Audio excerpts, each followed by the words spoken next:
Neste momento, gostaria de chamar para a composição da mesa principal o excelentíssimo deputado estadual Sargento Nery.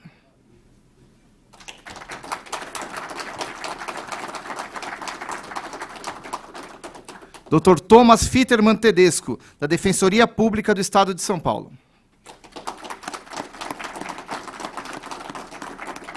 Coronel PM Ironcide Gomes Filho, representando a Corregedoria da Polícia Militar do Estado de São Paulo.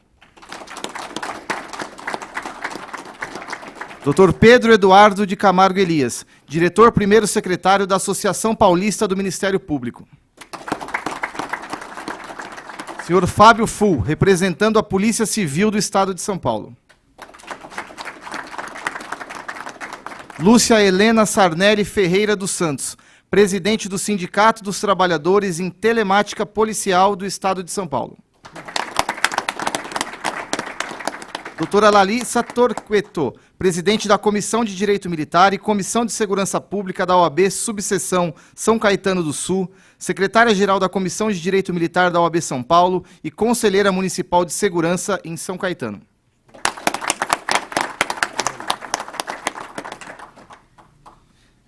Nas fileiras de destaque, a presença do Dr. Ricardo César Franco, defensor público titular no Tribunal de Justiça Militar. Senhor Wagner Maia, suicidólogo e capelão voluntário da Associação PMs de Cristo. Gostaria também de registrar a presença do vice-presidente do Sindesp, Renato Mingardi, e representando a excelentíssima deputada Adriana Borgo, Joaquim Cruz. Convido todos aqueles que puderem que, em sinal de respeito, se coloquem em pé para juntos ouvirmos o hino nacional brasileiro.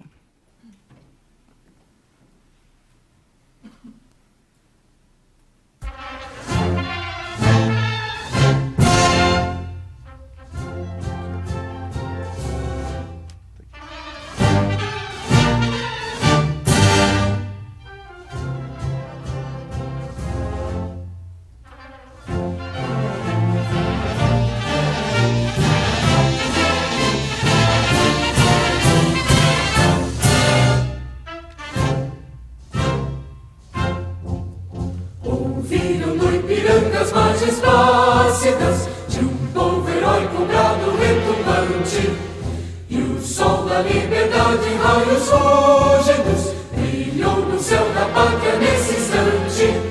Se o penhor dessa igualdade conseguimos conquistar com braço forte, em teu seio, ó liberdade, desafia o nosso peito à própria morte.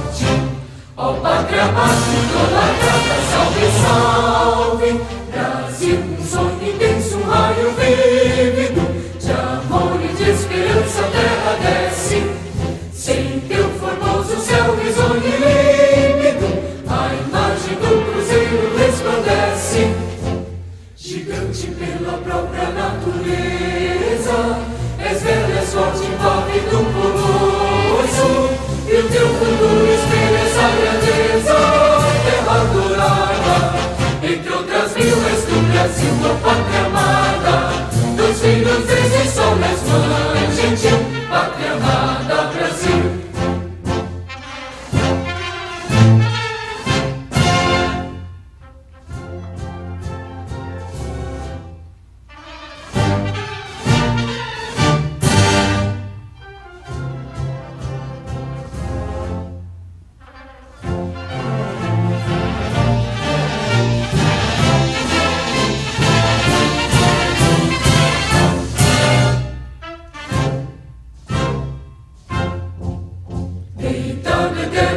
Imenso esplêndido, ao som do mar e à luz do céu profundo, fulguras ao Brasil, florão da América, iluminado ao sol do novo mundo, do que a terra mais garrida, teus risonhos lindos campos têm mais flores, nossos bosques têm mais vida, nossa vida no teu seio mais amores.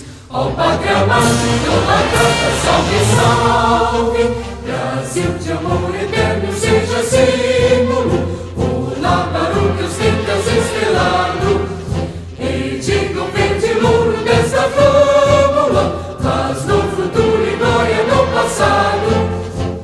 Mas ergues a justiça clava forte, verás que o filho teu não foge à luta, nem teme que te amora a própria morte, terra adorada, entre outras vilas do Brasil, uma pátria amada, dos filhos deste sol nas mães, gentil, pátria amada, Brasil.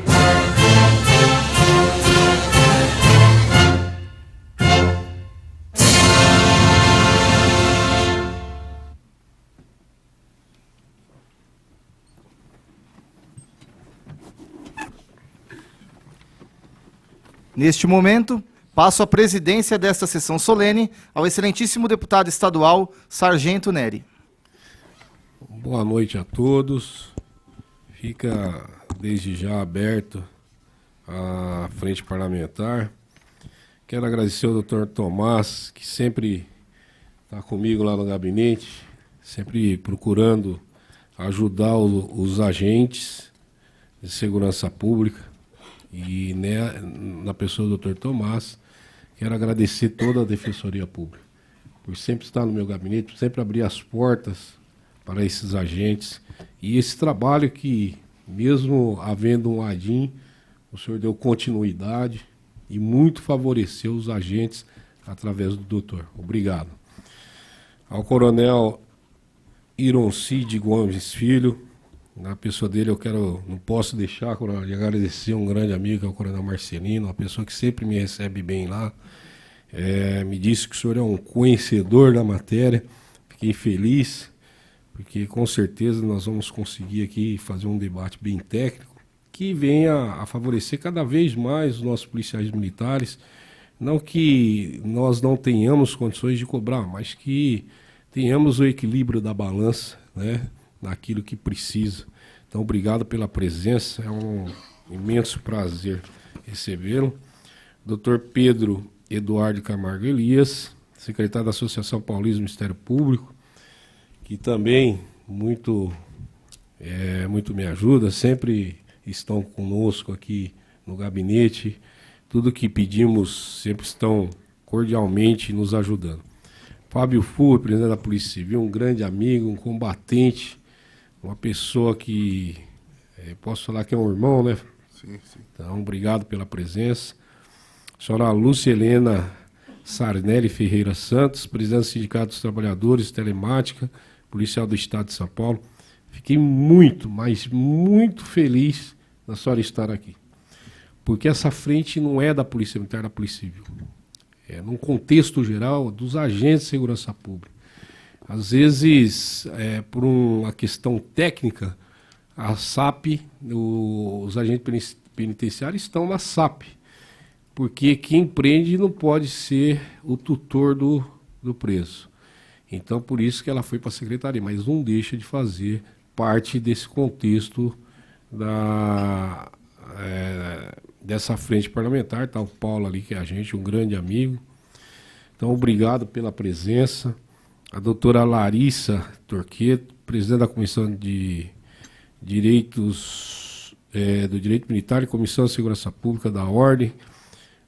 Doutor Capano, Fernando Capano, um grande amigo de muitos anos, uma pessoa que eu brinco com ele que cada dia eu aprendo mais com o Capano. É uma pessoa maravilhosa, obrigado por estar aqui, dê um abraço a ele. Eu vou deixar para esses profissionais estarem debatendo, nós vamos conversar muito e pouco eu vou interferir, até porque eu quero que seja um debate bem técnico, para que possamos, através da Comissão da OAB, do Ministério Público, da Corregedoria da Polícia Militar, da Polícia Civil, da Telemarketing, da própria Defensoria, que dessa reunião, que não será a última reunião, que façamos dela um evento de mudanças, mas para melhor. Tanto melhor para as instituições, quanto para os agentes. Nós não podemos enfraquecer as instituições. Mas para isso nós não precisamos massacrar nossos agentes policiais. Então, obrigado a todos da mesa, e na pessoa deles eu quero cumprimentar todos que estão aqui.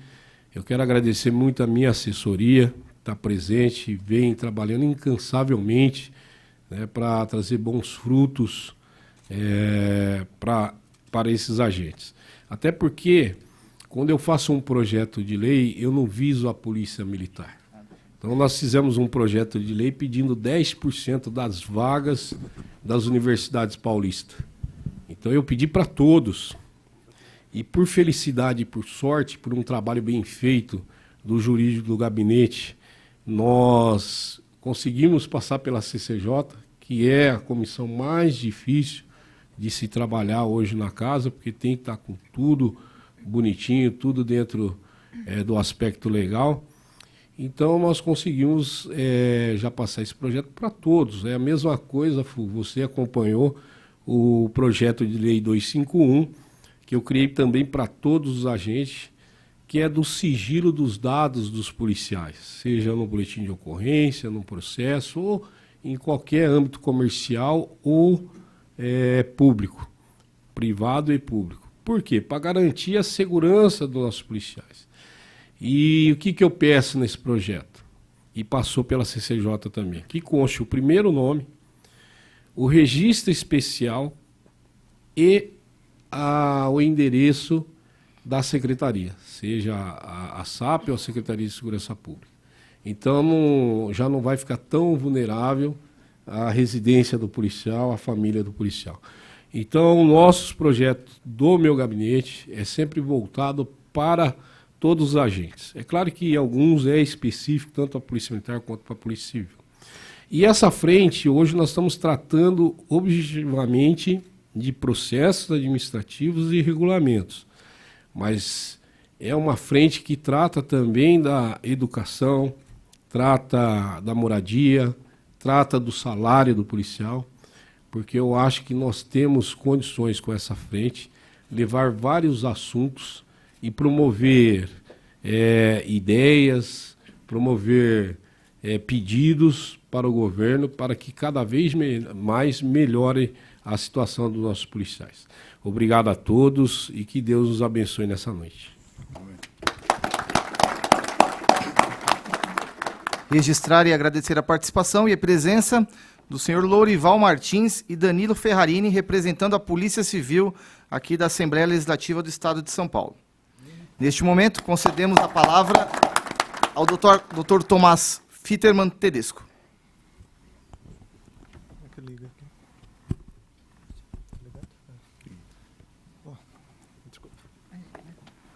Boa noite a todos e todas. Bom, primeiramente agradecer ao deputado Sargento Nery pelo gentil convite que sempre nos estende. A Defensoria Pública sempre vem com muito prazer, realmente muita honra, para discutir um assunto que é do nosso DNA, que é defesa. O nome da Defensoria Pública já diz, nós somos responsáveis pela defesa de qualquer pessoa que não possa pagar pelo serviço, ou determinadas vulnerabilidades também, mas isso acaba nos tornando uma instituição que a nossa preocupação é uma preocupação de defesa. E sempre que temos algo para conversar também em relação a nossas pautas institucionais, dos assuntos que são atribuições institucionais da Defensoria Pública, o gabinete de Vossa Excelência sempre está de portas abertas, então, por isso, agradeço e cumprimento. Cumprimentar também o Coronel PM Irancide Gomes Filho, representando o Coronel Marcelino da Corregedoria da Polícia Militar de São Paulo, o Dr. Pedro Eduardo de Camargo Elias, representando a Associação Paulista do Ministério Público, o senhor Fábio Full, da Polícia Civil, já nos conhecemos, inclusive, no outro evento, já tivemos uma conversa bastante proveitosa, a senhora Lúcia Helena Samelli Ferreira dos Santos, aqui ao meu lado, Sindicato dos Trabalhadores em Telemática Policial do Estado de São Paulo, a doutora Larissa Torqueto, representando a OAB, Wagner Maia, suicidólogo e capelão voluntário da Associação PMs de Cristo, e, nas pessoas que eu já mencionei, cumprimentar as demais autoridades e todos os aqui presentes. Bom, minha fala vai ser bastante breve, pois hoje a Defensoria Pública teve a honra de trazer, na verdade, um especialista no tema, que realmente está na atuação, que é o Dr. Ricardo. Ele é o defensor público que é lotado no Tribunal de Justiça Militar, então ele já está lá, está iniciando o trabalho, porque a Defensoria Pública vai completar agora cerca de 1 ano no Tribunal de Justiça Militar. Começamos nosso trabalho em outubro do ano passado, e inicialmente com a defensora que acabou se removendo, e o Dr. Ricardo assumiu essa função. Inclusive, já aproveitando, estamos organizando um evento para comemorar o 1º ano de atuação da Defensoria Pública no TJM. Será em dezembro, divulgaremos, convidaremos Vossa Excelência, todos os presentes, divulgaremos nossas redes sociais, justamente para pontuar diversos temas que eu imagino que já começaremos a discutir aqui, que são temas de defesa. Então, é discutir uma melhor qualificação do devido processo. É exatamente o que falou o deputado. Punir faz parte de qualquer carreira do serviço público. Isso nós temos a Corregedoria da Defensoria Pública, a Polícia Civil tem, eu atuo também na Corregedoria da Polícia Civil representando os policiais, existe a da Polícia Militar, temos aqui inclusive representante. A existência da Corregedoria não quer dizer que o processo ele tenha que ser desregrado e que não possa haver ajuste. Então, é o que eu imagino que a contribuição da Defensoria possa ser, inclusive, para esse debate. Como o nosso trabalho é defender, é uma coisa que nós nos especializamos. Então, assim, citando um exemplo muito breve, para até poder passar a palavra para os demais, a atuação que eu tenho na Polícia Civil, a primeira coisa que eu percebi é que uma lei, já conversei isso, inclusive, com o Corregedor-Geral, é uma lei já bastante antiga. É uma lei da década de 70, e que ainda prevê um procedimento que nem mais o Código de Processo Penal prevê para o processo penal comum. Então, o policial civil, o primeiro ato do processo disciplinar é o interrogatório. Então, antes que a prova seja produzida contra ele, ele já tem um momento que ele tem que chegar lá e dar a versão dele. Isso, para mim, é algo assim, violatório completamente do devido processo, porque hoje, inclusive, depois das reformas processuais penais de 2008 e 2011, o interrogatório, no caso do processo penal, é o último ato. Então, primeiro, nós vamos ver tudo que há contra aquela pessoa, e só aí é que nós vamos, então, ouvir o acusado, porque ele tem o direito de se manifestar sabendo tudo que há contra ele. Isso não é nenhuma novidade, não é uma descoberta da pólvora. Se a gente vai olhar o sistema norte-americano, eles têm uma coisa que chama discovery, que é o quê? O Ministério Público de lá angaria as provas, e para poder chegar para aquela pessoa investigada e acusada, a primeira coisa é, eu estou com isso daqui que eu já descobri contra. Então, que esse é todo o material, e eles são obrigados a mostrar todo o material. Se eles não mostram, eles estão, inclusive, praticando um crime. Com isso tudo, a partir daí vai se discutir, vai fazer um plea, vai ter uma discussão de negociação de pena, vai para... Então, o réu, com o advogado dele, vai pensar, eu vou aceitar uma negociação de pena, ou não, ou eu vou encarar um processo, encarar o judiciário, a depender do que o Ministério Público conseguiu angariar. É isso, é colocar realmente tudo que é possível, tudo que o órgão acusador conseguiu amealhar, seja a Corregedoria, seja o Ministério Público, isso vir primeiro para o réu, porque o réu tem o direito de saber. E isso é um exemplo que eu estou citando de uma coisa que, eventualmente, inclusive, que será necessário, se for o caso, tem que ser iniciativa do governador, mas é uma coisa que poderia ser olhada. Então, há regulamentos também da Polícia Militar, que, inclusive, o doutor Ricardo vai falar, mas com punições que, aparentemente, há uma desproporcionalidade, que é uma coisa que não é culpa da Corregedoria, porque a Corregedoria ela só aplica, tanto a da Polícia Civil quanto a da Polícia Militar. Mas a discussão é justamente prévia. E aqui é o local adequado, aqui é o Parlamento, onde justamente são votadas as leis, inclusive que se vê a tipicidade. Então, essa discussão que eu acho que é bastante relevante, parabenizo mais uma vez o deputado por levantá-la, é uma coisa necessária, e tomara que, assim, além daqui, realmente saiam boas contribuições para, inclusive, levar para eventuais projetos de lei. Muito obrigado.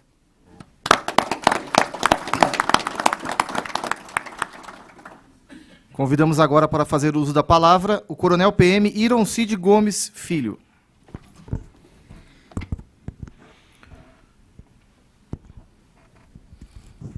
Bom, excelentíssimo senhor Sargento Nery, deputado federal, deputado estadual, na pessoa de quem eu, até para agilizar, a gente aproveita para cumprimentar todos os integrantes da mesa, né? E também todas as autoridades aqui presentes. Nossa conversa, de certa forma, eu sou coordenador de assuntos jurídicos, né? Vim aí por solicitação do Coronel Marcelino.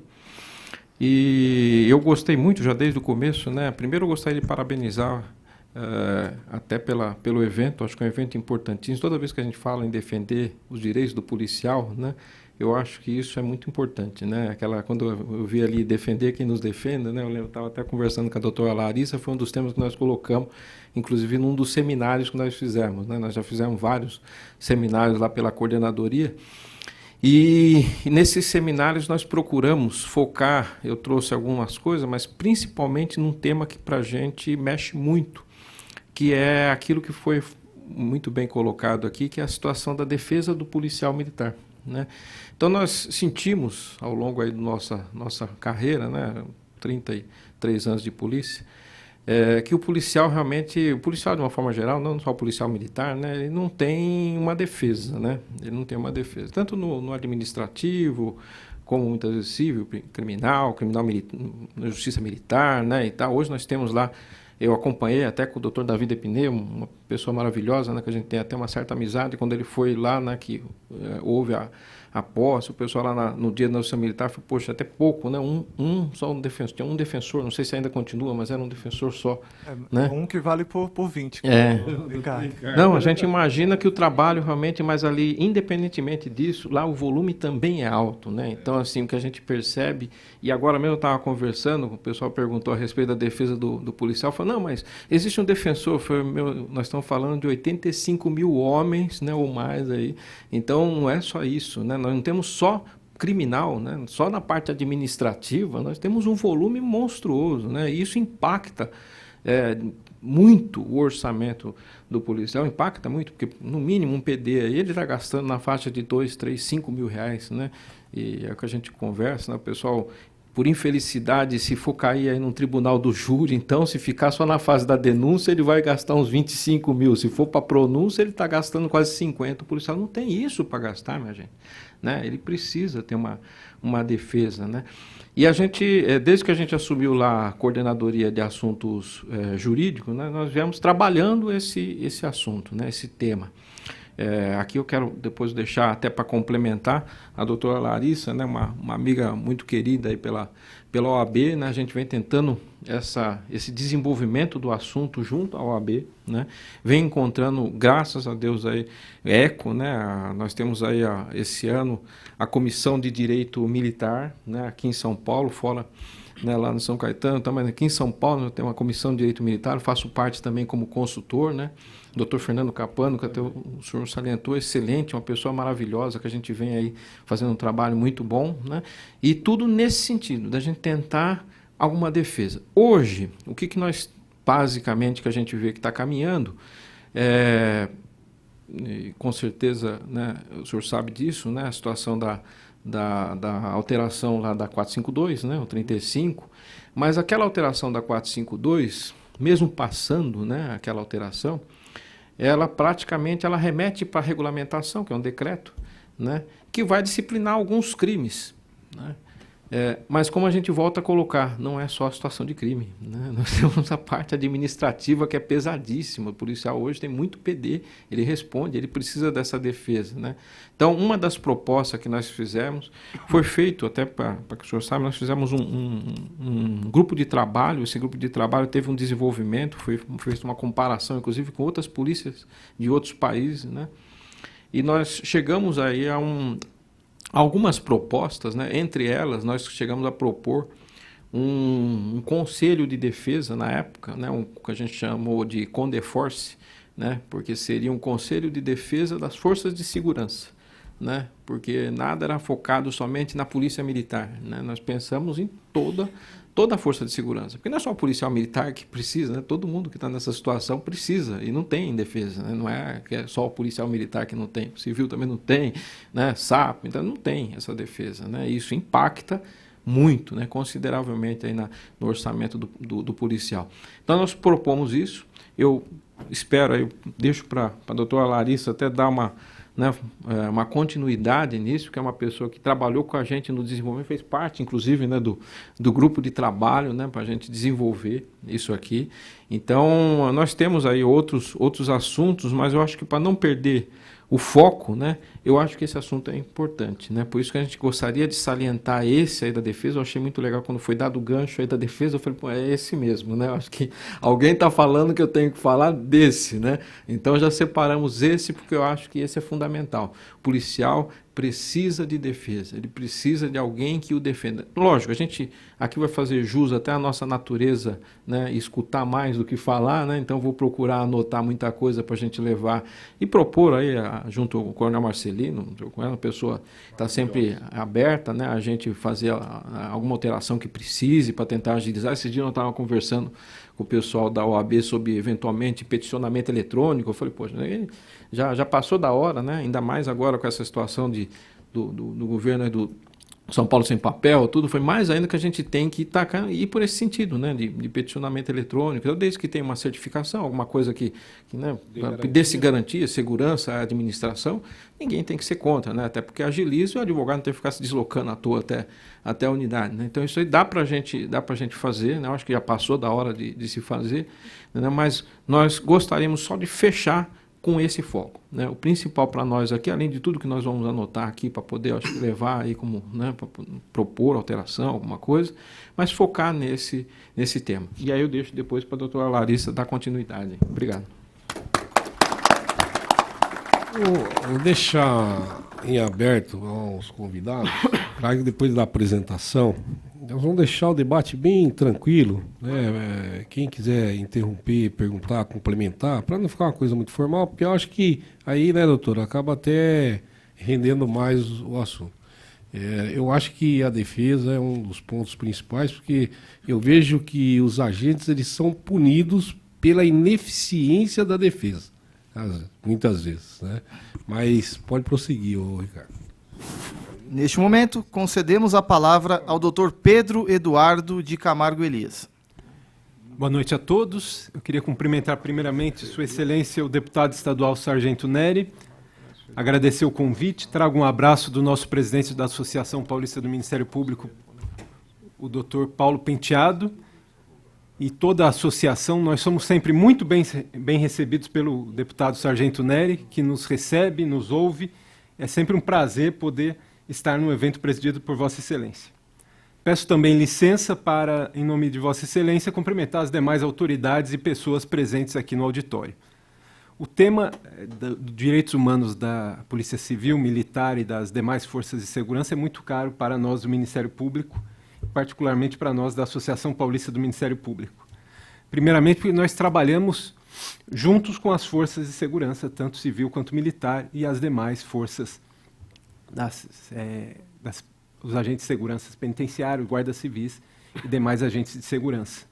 Então, trago primeiramente aqui a fala, declarando o nosso total apoio a esse evento, e o tema é muito caro para nós, como já dito. Então, eu me coloco totalmente à disposição de Vossas Excelências para discutir o tema e para buscar soluções, sempre em defesa dos direitos humanos das forças de segurança. Então, eu agradeço muito a presença e estamos à disposição para o debate. Obrigado.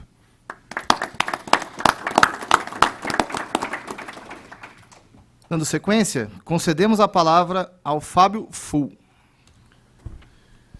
Boa noite a todos. Boa noite, meu amigo e meu irmão Sargento Nery. É um privilégio muito grande poder estar aqui representando a minha instituição juntamente com a minha colega Lúcia. Sinto-me à vontade, porque eu pude participar do primeiro evento, patrocinado pelo nosso irmão aqui, da Frente Parlamentar de Direitos Humanos dos Agentes de Segurança Pública. Confesso que em toda a minha vida, para mim, foi uma coisa inédita ver alguém se preocupar com esse tema dentro de um Estado que, durante os últimos 24 anos, a gente veio gradativamente descendo a ladeira, desculpa o termo, em se tratando de segurança pública e de direitos humanos para os agentes de segurança pública. Vivemos época em que só temos obrigações. Nossos direitos foram totalmente esquecidos e aniquilados.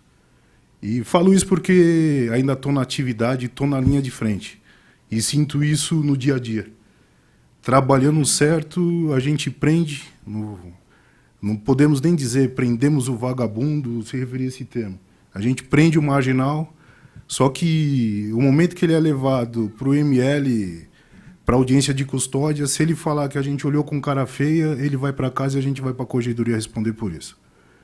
Essa, infelizmente, é uma realidade que a gente vem vivendo. Inversão de valores. E eu parabenizo novamente o meu irmão, não só por isso, mas pelo fato de estar unindo as polícias.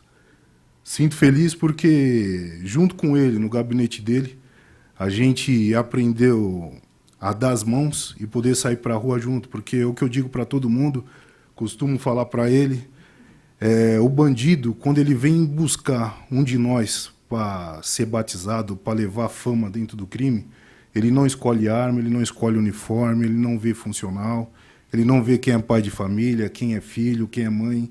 Ele simplesmente vem, age, vira as costas e vai embora. E ele é tratado como vítima da sociedade.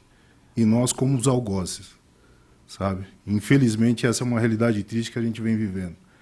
Final do ano, por ser policial, até comentei com nosso irmão aqui, deputado Nery, eu tive a visita de 20 vagabundos do PCC na casa do meu pai, colocando arma na cabeça deles, querendo saber onde eu estava, porque eu tinha ido visitar meus pais e não sabia, acabei atrapalhando o movimento da boca de fumo, graças a Deus, que eu passei lá e atrapalhei, e eles se incomodaram. Depois, quando fiquei sabendo, a gente tomou as devidas providências, mas um exemplo que eu cito por quê? Depois disso, a gente fez tudo dentro da legalidade, e o resultado, estou respondendo na corregedoria, mas estou respondendo feliz, porque não prevariquei. E parabenizo mais uma vez, Nery, por esse trabalho que você tem feito, não só de garantir os direitos, mas de unir todas a instituição Polícia Civil, a Corporação Polícia Militar e a Secretaria de Administração Penitenciária. A você todo o meu respeito, meu irmão.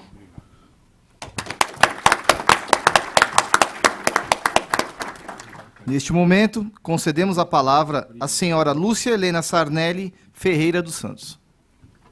Boa noite a todos. Tá ligado? Eu acho que não tá ligado. Deixa eu ver se tá.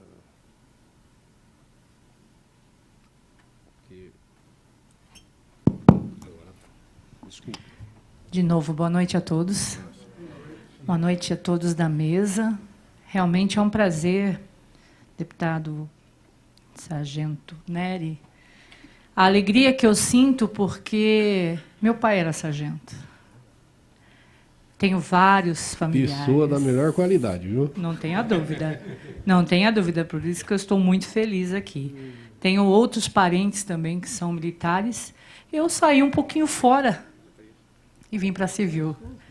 Mas é com muita alegria que eu estou aqui hoje, com esse evento especial aqui que trata da defesa dos policiais, e não só de policial militar, civil, dos agentes. Meu boa noite a todos que estão aqui, os nossos colegas.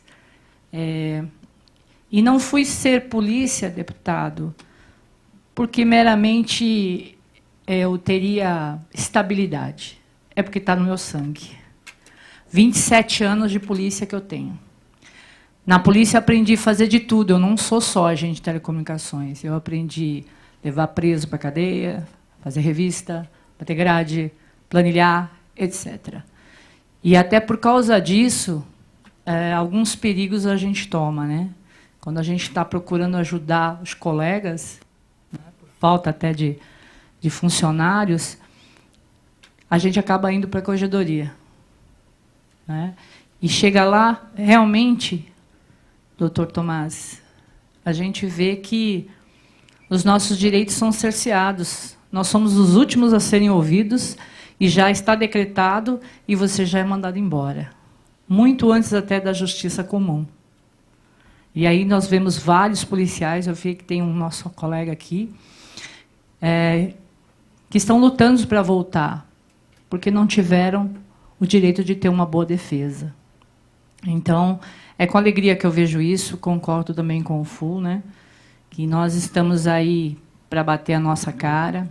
Nós somos corajosos. Quando falam que nós não somos corajosos, né? Que nós somos vagabundos, nós não somos nada disso. Nós metemos a nossa cara lá fora, não temos medo de nada, esquecemos de nós mesmos, da nossa família, e procuramos fazer o nosso melhor. E muitas vezes, ou a grande maioria, nós somos mal interpretados. Estamos passando por perigo, né? Direito dos manos e nada para nós. Então, é com muita alegria que eu vejo esse evento, de que há uma preocupação com o policial civil, militar, agora polícia penal, né? Bacana. E muito obrigado por esse convite e vamos aos debates aí. Juntos somos mais fortes. Muito obrigada. Olha só a curiosidade, o pai dela era sargento e meu pai, né, hoje com 84 anos, e eu tenho 27 anos de polícia militar, meu pai tem 24 anos aposentado, policial civil.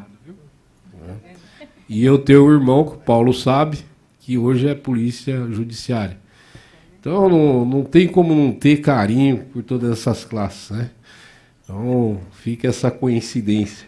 Então, Gostaria de registrar e agradecer a presença do senhor Pablo Fernandes, representando o movimento dos escrivães. cadê? Estava ali no aqui, ó. Obrigado. Viu?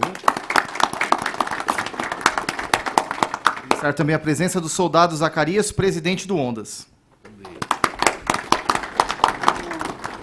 Em sequência, concedemos a palavra à doutora Larissa Torquato. Boa noite a todos. Deputado, agradeço imensamente pelo convite. Muitos aqui acredito que não saibam, mas a Comissão de Direito Militar da OAB de São Paulo, na última gestão da OAB, ela havia sido extinta, por motivos, e eu falo aqui abertamente, políticos. Foi justamente na época do julgamento do Carandiru, e por motivos diversos a presidência da Ordem decidiu encerrar a comissão. Com essa nova gestão da OAB, o presidente Caio decidiu recriar a Comissão de Direito Militar. E eu já trabalho na Ordem há algum tempo. Comecei na Comissão de Direito Tributário, depois fui nomeada presidente em São Caetano, e muitos não sabem, mas também fui policial militar. Eu era do Comando de Policiamento de Área Metropolitano 6, e eu só tenho a agradecer, porque foi lá que eu aprendi a trabalhar. Ter disciplina na advocacia é algo extremamente importante, justamente por esse aspecto de defesa, de não deixar o seu cliente vulnerável. Ser advogado não é fazer qualquer defesa. E aí eu vou fazer um elogio ao Dr. Ricardo. Tenho a satisfação de dividir um processo com ele no TJM e fiquei realmente impressionada com a habilidade dele nas audiências. Para nós que estamos no Tribunal de Justiça Militar, que vemos a diferença, né, do Código de Processo Penal Militar, ver um defensor público, a defensoria, como o doutor disse, chegou há 1 ano e já tem um desempenho excelente. Então, doutor Ricardo, parabéns pela sua atuação. E fico lisonjeada de dividir os nossos trabalhos lá. Como o coronel Iron Cid mencionou, no início do ano passado, eu fui convidada para palestrar na LAAD Security, que é uma feira internacional de segurança. Falando, doutora, eu queria que você falasse da defesa do policial. E aí a gente pensa, defesa do policial, vou discutir lei, vou discutir regulamento, diretriz. Falei, mas é só isso? Não. Eu queria levar um tema que fosse muito maior. Para mim, a defesa do policial não é só aquilo que está no papel. É, inclusive, a questão dos direitos humanos, por exemplo, do policial. A defesa em si, o ato mais nobre de defender uma pessoa. Conversei com o coronel Iron Cid, inclusive por indicação de um colega meu que foi soldado temporário comigo e hoje é oficial em Santo André, Tenente Luan. E apontou o nome do coronel Iron Cid. Falou que seria a pessoa mais indicada para a gente conversar e ter realmente um tema para a gente discutir na LAAD. E foi aonde surgiu o CONDEFORCE, que é o Conselho de Defesa dos Integrantes das Forças de Segurança. E isso eu falo como advogada. Preocupação do coronel Iron Cid, mesmo sendo um coronel da Polícia Militar, sempre foi em defender os policiais, os integrantes das forças de segurança. Seria realmente mais cômodo fazer algo apenas para a Polícia Militar. Mas ele teve essa iniciativa de abranger a todos. Afinal, a gente tinha uma abertura na Secretaria de Segurança Pública, ainda bem que continuamos com essa abertura, e falou, vamos utilizar isso para o bem de todas as polícias, GCM, SAP. A gente enviou um projeto finalizado com a ideia de criação de um conselho. Estudamos o que havia em todos os estados do Brasil. Alguns oficiais também fizeram algumas análises em outros países para verificar como funcionava a defesa dos policiais, dentro do aspecto principalmente administrativo. O fluxo de trabalho disciplinar dentro da Polícia Militar é gigantesco. Os policiais civis que aqui estão, por favor, me corrijam, mas eu tive a informação que vocês têm um quadro de 32 mil policiais, mas hoje vocês têm 24 mil policiais. Menos até. E aí, esse ano eu comecei a atender policial civil. Eu estava na Homicídios em Santo André, e aí eu conversei sobre isso com eles, né, dessa informação. Eles falaram, doutora, não é bem isso, porque tem gente que está em casa guardando aposentadoria há mais de um ano. Então não são 24 mil, são muito menos, vários policiais a menos.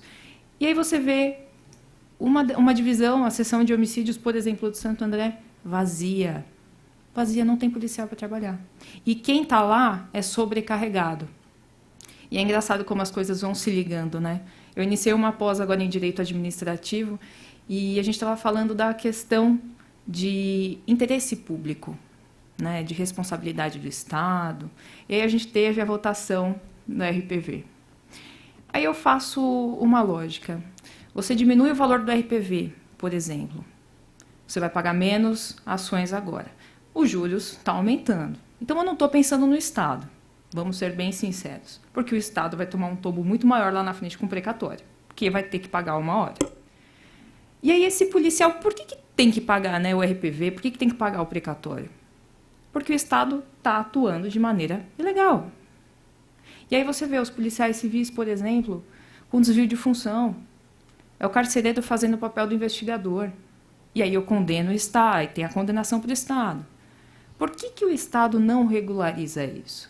Não seria mais fácil eu dar uma profissão digna para esse policial civil, para esse policial militar, um salário digno, para eu não ter diversas condenações e ter que ficar pagando isso com juros, correção?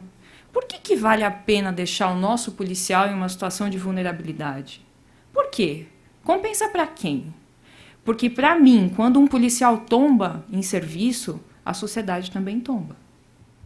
Uma família também tomba. Então, assim, eu fico muito feliz com a iniciativa do sargento, do deputado. Vou chamá-lo de sargento porque vestimos a mesma farda, tem todo o meu respeito. E eu acho que é fundamental. Eu até peguei, enquanto a gente estava conversando, eu peguei um trecho no primeiro ofício que eu mandei para o Coronel Irão Cid, que foi esse start da ideia da gente criar o nosso conselho. Muitas pessoas não sabem, mas falando em direitos humanos. Em 2010, a gente teve a criação das Diretrizes Nacionais de Promoção e Defesa dos Direitos Humanos dos Profissionais de Segurança Pública.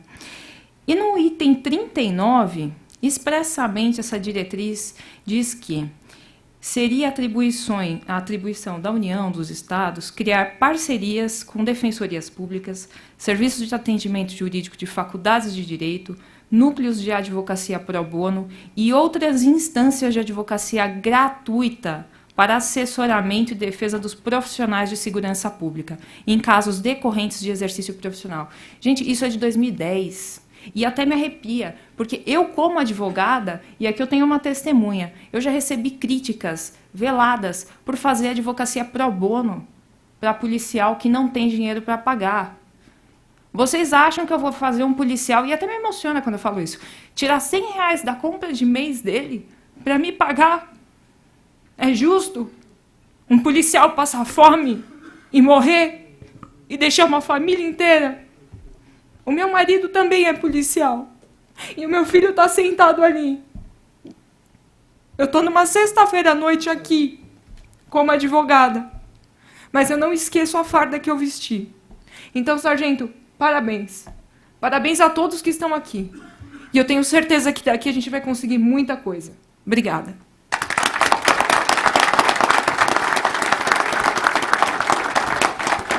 Obrigado, doutora.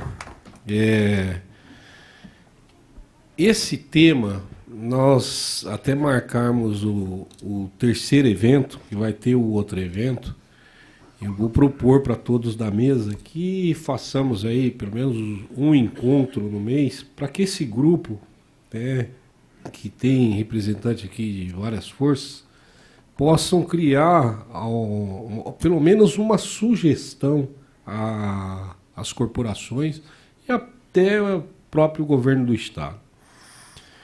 Eu fui até chamado a atenção pela corredoria, porque eu tenho um blog e eu fiz uma crítica do nosso procedimento administrativo, né? Mas não confrontando o regulamento APM. Eu estava falando para o coronel que esse procedimento administrativo nosso, que é o PD, que é o que mais enche, né, coronel, as SJD, eu falo que pune o policial pela ineficiência da defesa.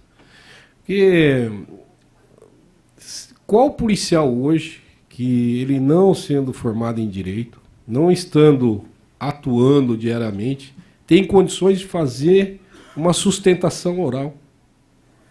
Aí quando ele pede para o presidente do PD para entregar os memoriais, porque ele pode ter um amigo que ajude, o presidente do PD pode negar essa apresentação. Então lá no meu blog eu falo que é um tribunal de exceção. Porque aquele que comunica, ele julga e condena. E ele tira a única possibilidade de defesa, né, que pode ser feita em conjunto com outras pessoas, que é a defesa escrita.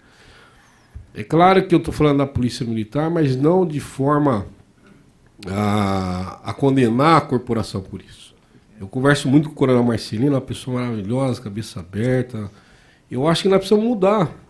Nós precisamos mudar esse aspecto. Nós precisamos realmente fazer com que o policial ele responda por um erro, mas que esse policial tenha, no mínimo, condições de fazer uma defesa. Eu, como sargento, formado em Direito, eu sempre ajudei meus policiais a fazer defesas quando estava sendo punido. Às vezes, você sabe que é um afronto para o comando fazer essa ajuda, mas nós temos que ajudar, porque você olha para um garoto com 22 anos de vida, não tem experiência, não tem uma formação jurídica, e às vezes você vê que ele está certo, mas ele não tem como se expressar e mostrar isso, coronel, tecnicamente. Então fica a ineficiência da defesa. Então eu peço desde já a todos que estão na mesa, nós vamos usar toda a estrutura da Assembleia Legislativa, porque eu tenho possibilidade disso. Vou deixar para marcar essas reuniões dentro da agenda dos senhores e senhoras, né? Porque a intenção é justamente fazer dessa frente o que a doutora falou. Trazer um calor humano para os nossos profissionais de segurança pública. Porque quando eu vejo um policial que ganha R$3.000 ter que gastar R$5.000 com um advogado, não que eu quero tirar o cliente de advogados, mas ele tirar o dinheiro da compra para pagar um processo administrativo, né, que é dolorido, é muito ruim. Eu respondi uma vez no Tribunal do Júri, Dr. Maurício, que é um grande amigo hoje. Eu lembro que eu fui no escritório dele e falou: Nery, é R$5.000, na verdade é 15, mas como você conhece a doutora Ana Karina, é minha amiga, que é uma delegada, que é amiguíssima minha, eu vou te fazer R$5.000. Você paga 500 por mês, tá bom? Nós recebíamos 750 naquela época. Então eu pagava 500, 10 de 500, sobrava 250 do meu salário, tinha que me matar no bico para complementar o salário para sustentar a minha família. É isso que nós queremos inibir. Nós não queremos cercear a possibilidade da corporação, do Estado, de cobrar do funcionário. Não é isso. Nós queremos que ele tenha a possibilidade de se defender sem onerar, pelo menos, o seu soldo, né?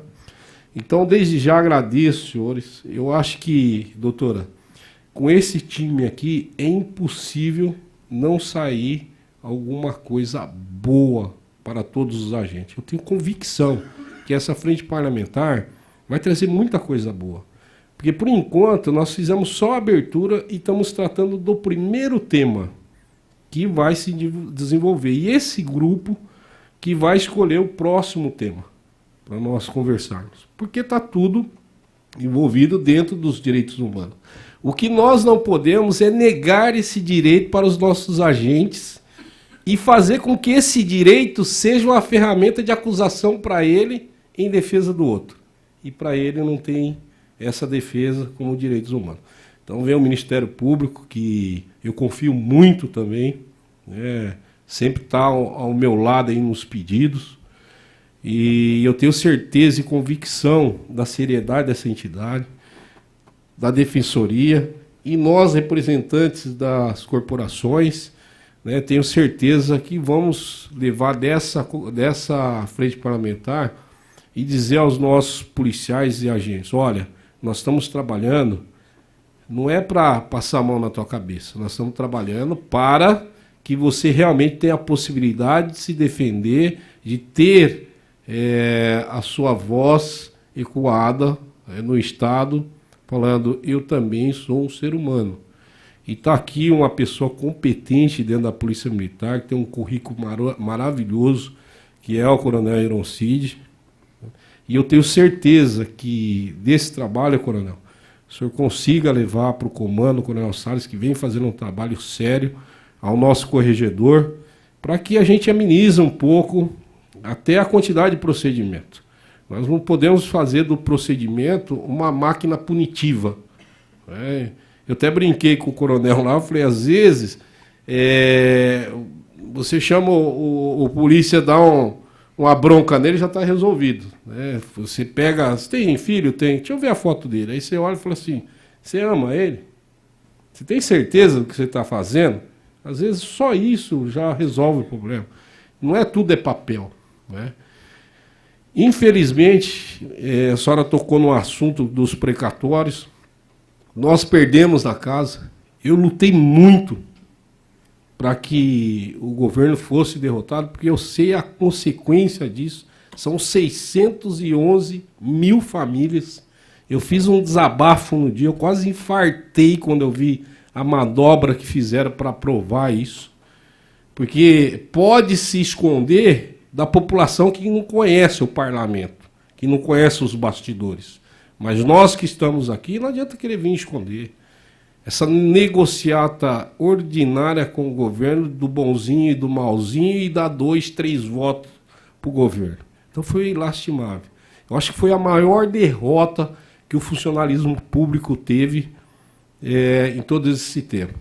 E teve um deputado ainda que teve a coragem de falar que é uma máfia dos advogados para receber dinheiro. Teve a coragem de falar isso. O advogado, ele tem que trabalhar, ele tem que ganhar os 30% dele. É o trabalho dele. O que não pode é o funcionário público ter um direito dele garantido e não receber. É isso que não pode.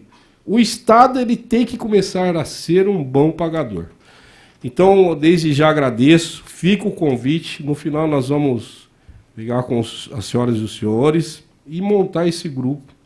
E através desse grupo, coronel, meu gabinete estará à disposição para propor projeto de lei ou mesmo para propor um projeto de indicação para o Estado.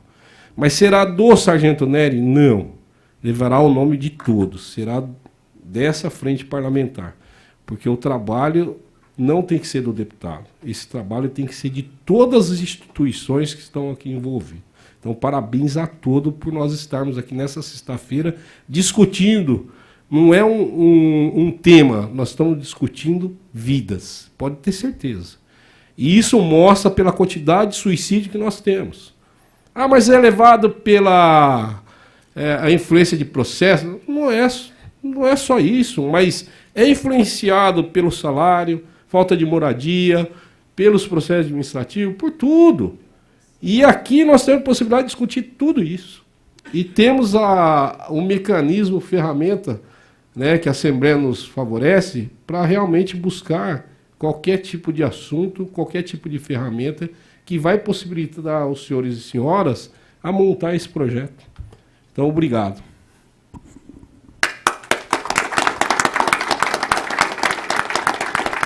Convidamos para fazer uso da palavra o Dr. Ricardo César Franco.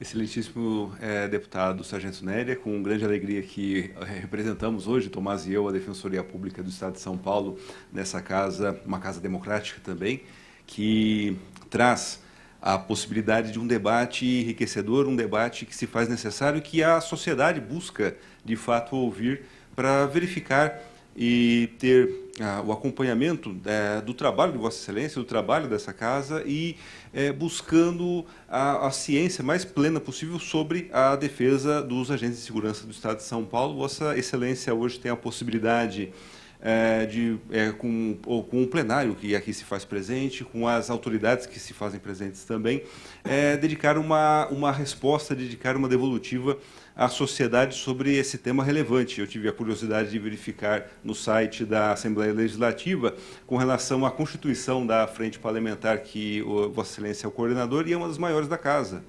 E nós temos que essa respeitabilidade, essa busca dos outros deputados por compor também essa frente parlamentar, exatamente pela necessidade de que os agentes de segurança sejam respeitados e os seus direitos também sejam levados a efeito. E uma das características mais interessantes é que os matizes ideológicos são os mais diversos possíveis dos deputados que compõem a frente parlamentar em defesa dos direitos humanos dos agentes de segurança. E hoje nós temos a oportunidade de aqui presentes observar o trabalho de Vossa Excelência, o trabalho das instituições envolvidas nesse debate, cada qual trazendo uma perspectiva ainda em construção, nós observamos isso, mas que, de fato, eu tenho certeza que em breve irá reunir detalhes, dados necessários para que nós tenhamos uma maior profusão e dimensão dos direitos das categorias policiais e de segurança pública do Estado de São Paulo.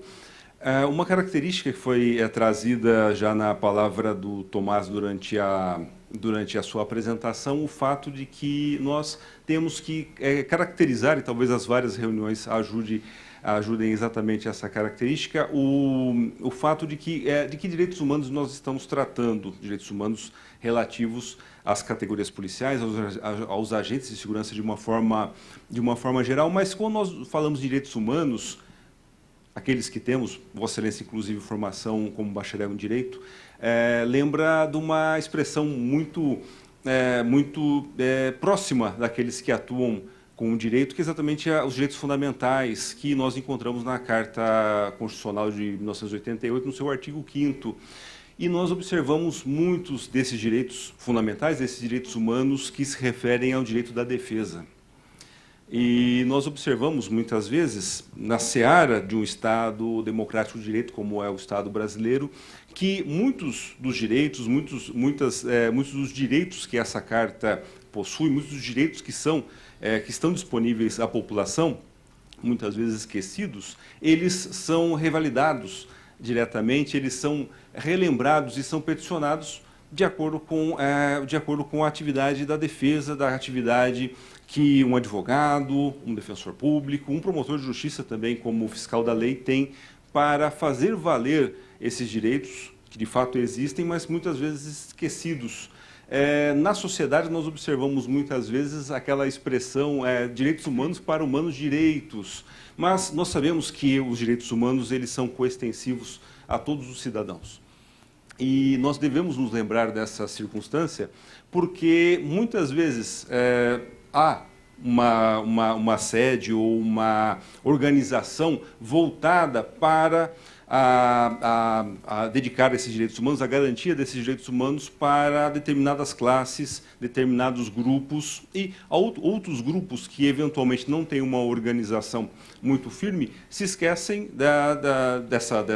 desses direitos que lhes são caracterizados e muitas vezes por esse motivo eles parecem desassistidos desses direitos humanos, desses direitos fundamentais.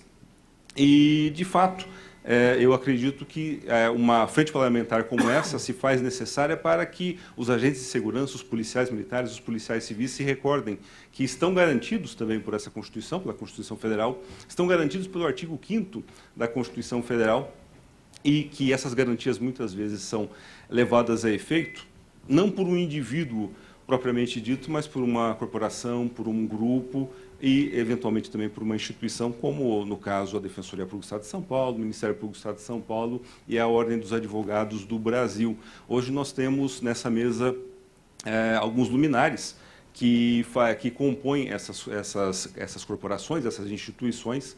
A própria organização da Ordem dos Advogados do Brasil se faz presente na noite de hoje e, de fato, acredito que a reunião que há nessa tarde, né, com a possibilidade de que os componentes da mesa, as pessoas presentes tenham fala nesse plenário, levem as suas dúvidas, os seus anseios a equipe aqui presente, além de um debate propriamente dito, nós tenhamos alguma coisa além dessa perspectiva, que é a formação de um canal para que nós possamos desenvolver nessas instituições, todas as quais vinculadas ao Estado de São Paulo, meios para que os direitos humanos dos agentes policiais, dos agentes de segurança sejam de fato caracterizados e levados a efeito.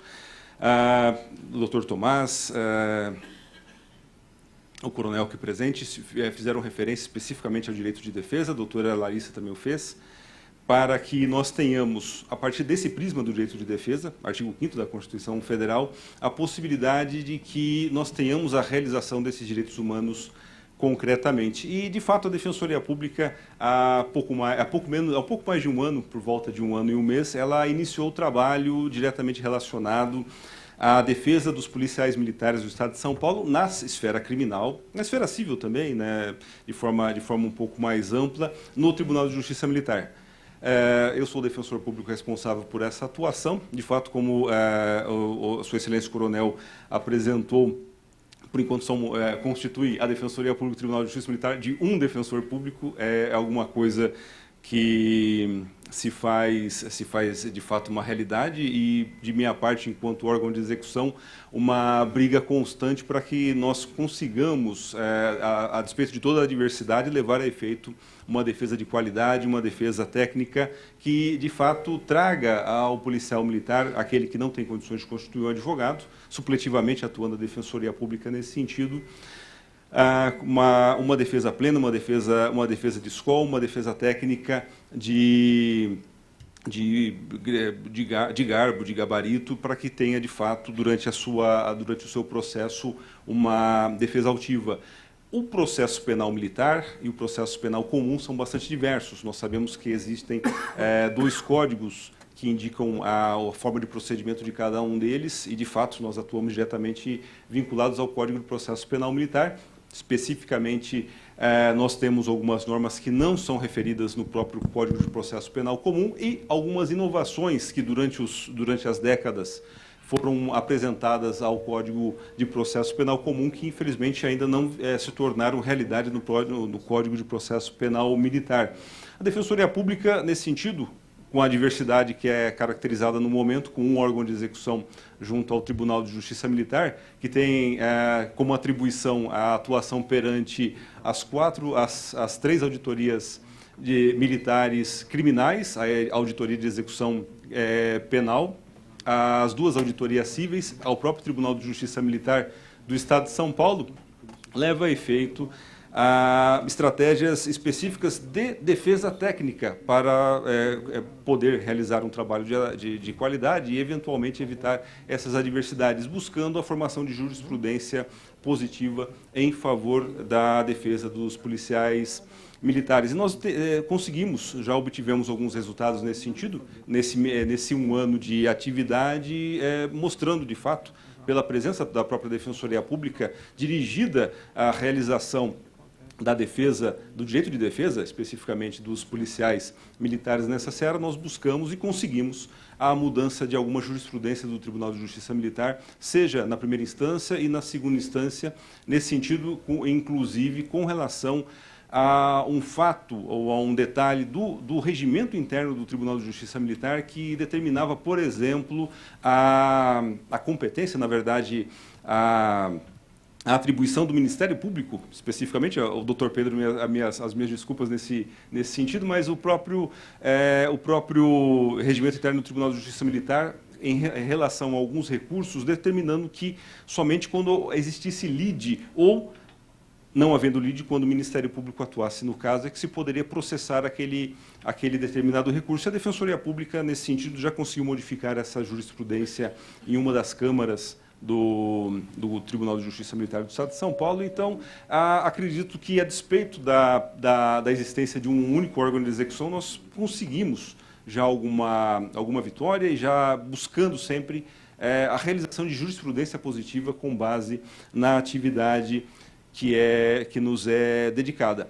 Relativamente ao tema do encontro de hoje, com relação aos procedimentos administrativos, há na Justiça Militar alguma coisa que também não existe na Justiça Comum, que são as chamadas representações de perda de graduação e também as declarações de indignidade para o oficialato, que se desenvolvem perante o Tribunal de Justiça Militar. O artigo 125 da Constituição Federal, no seu parágrafo 4º, depois da emenda constitucional 45 de 2005, ela determina que os tribunais de justiça militar têm competência para levar a efeito a perda de graduação das praças e a declaração de indignidade para o oficialato dos oficiais que são eventualmente colocados nessa situação. Existe uma grande disputa ainda sobre o direito, se trata de uma questão administrativa ou uma questão judicial. Nosso Tribunal de Justiça Militar entende que se trata de uma questão de caráter judicial. A Defensoria Pública atua nesses casos também. Estamos buscando desenvolver um ritmo de atividade para que isso se torne um tanto menos grave a atuação dos policiais militares no Estado de São Paulo, porque esse artigo 125, parágrafo 4º da Constituição, diz o seguinte: quando se observar um fato grave, deverá, então, o Ministério Público, na figura da Procuradoria de Justiça local, representar a praça para que, levado a efeito esse julgamento, possa ela, ao final, ter a perda da sua graduação, consequentemente, a perda do direito de uso do uniforme, das suas condecorações, das suas láureas e, por fim, uma situação que, a mim, particularmente, é um tanto mais grave, um tanto mais pesada, o fato de que muitos dos policiais que já se encontram na reserva e têm contra si levado a efeito um processo de representação para a perda de graduação, têm sido cassadas suas aposentadorias, os seus proventos em reserva são cassados. Então, a Defensoria Pública, nesse momento, está centrada na análise dessas condições para o desenvolvimento de teses que evitem exatamente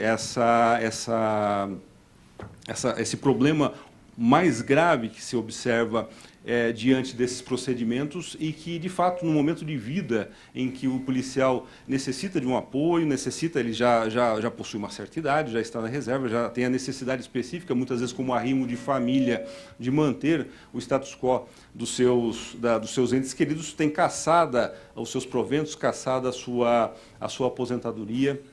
E isso tem, particularmente em mim, causado uma dor, uma angústia, como um dos policiais que atendo se referiu especificamente a esse termo, uma angústia na atuação. Então, tenho me debruçado nessa questão para verificar o que nós conseguimos, desde já, no próprio Estado de São Paulo, diante do Tribunal de Justiça Militar, evitar que aconteça.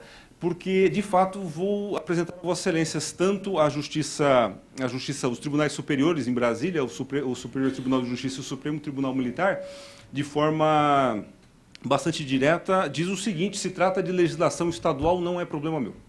Então, é alguma coisa que deve ser resolvida localmente, de fato. E o Tribunal de Justiça Militar do Estado de São Paulo é um dos únicos que leva a efeito essa característica. Os componentes da mesa têm essa informação, talvez os senhores tenham ou não, mas é importante que isso fique registrado. Dos 27 entes federativos, dos 26 estados da federação e do Distrito Federal, o Tribunal de Justiça Militar, a segunda instância da Justiça Militar Estadual, só existe nos estados de São Paulo, Minas e Rio Grande do Sul. Então, uma jurisprudência estadual sobre essa questão é alguma coisa muito rara. Nós necessitamos, de fato, ter uma atuação direta e frontal para que nós tenhamos a possibilidade de desenvolver uma jurisprudência positiva em favor dos policiais militares, em favor do direito de defesa, para que, então, essa respeitabilidade da condição que é apresentada seja garantida efetivamente e reverbere também na própria corporação de forma positiva. Foi colocado também durante a apresentação sobre os procedimentos administrativos, o PD, por exemplo, e nós observamos também que, embora a Defensoria Pública não tenha ainda uma atuação direta nessas condições, nessa atividade administrativa, nós observamos que também ela tem um reflexo na área judicial, particularmente na área penal. Nocível, sem dúvida nenhuma, por condições mais específicas, mas na área penal, por quê? Diferentemente de um julgamento comum que nós observamos no Fórum da Barra Funda, por exemplo, aqui na capital do estado de São Paulo, em uma vara criminal, os casos levados ao Tribunal de Justiça Militar, as auditorias criminais, sempre terminará em um julgamento. Sempre terminará em um júri, em que nós temos um escabinato militar, são 4 oficiais da Polícia Militar do Estado de São Paulo e um juiz togado, concursado para o julgamento do caso concreto, como se fosse um júri de fato, mas sem a possibilidade da pronúncia ou da impronúncia. Recebida a denúncia, nós temos a certeza de que haverá um julgamento. Daí, a Defensoria Pública, a Advocacia, hoje representada pela doutora Larissa, tem a necessidade de uma qualidade específica no seu trabalho para que seja bem defendido o policial naquele contexto. Mas, mesmo preparada a defesa para o julgamento judicial, de fato, o julgamento administrativo que ocorre, muitas vezes, ele reverbera negativamente para o policial. Porque nós buscamos sempre a absolvição na nossa atuação diuturna junto ao Tribunal de Justiça Militar. Mas, muitas vezes, como foi colocado pelo Sua Excelência o deputado Sargento Neri, muitas vezes o policial, na seara administrativa, não tem uma defesa adequada, não tem uma defesa correta e vai acabar, naquele sentido, tomando uma repreensão, uma punição de caráter administrativo. E durante a fala, durante os debates do julgamento, sempre se pergunta, mas qual foi a solução do seu procedimento administrativo? O senhor tomou alguma punição? E, naquele sentido, já se observa uma situação um tanto mais dura, porque, de fato, nós temos que sempre lembrar, na questão administrativa, quando da defesa, quando da acusação do policial perante o seu comando, nós ainda observamos a aplicação, a vigência plena dos princípios da hierarquia e disciplina. Muitas vezes o policial se sente constrangido nesse sentido de fazer uma defesa qualificada por conta da vigência desses princípios.